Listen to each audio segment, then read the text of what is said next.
Gilles Perrol, en quoi consiste l'appel du 19 juin?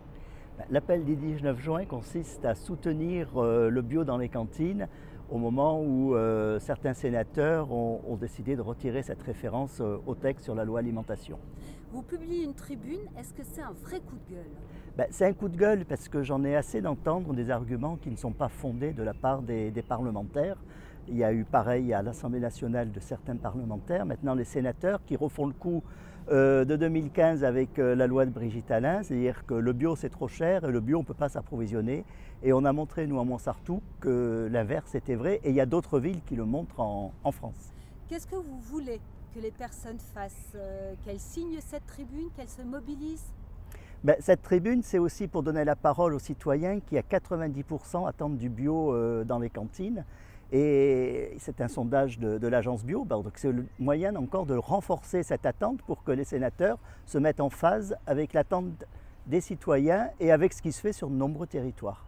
Pourquoi à Montsartou ça marche et ça marche depuis longtemps?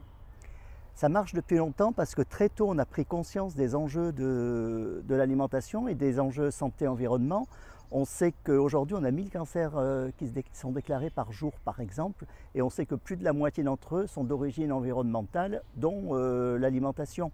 Donc on ne peut pas rester figé sur des anciennes pratiques d'agriculture chimique qui d'une part empoisonnent d'une certaine façon les gens et d'autre part font du mal à la planète puisque 25% des gaz à effet de serre sont d'origine agricole. Ça passera par les jeunes générations?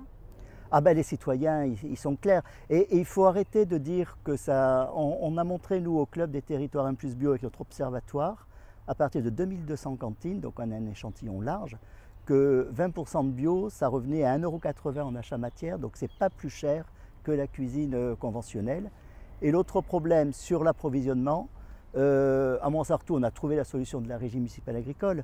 Et sur ce modèle-là, j'ai calculé, pour servir les légumes aux 3 milliards de repas annuels de la restauration collective, on n'a besoin que de 0,38% de la surface cultivée en France. Et on nous dit que ce n'est pas possible? Moi, j'y crois pas.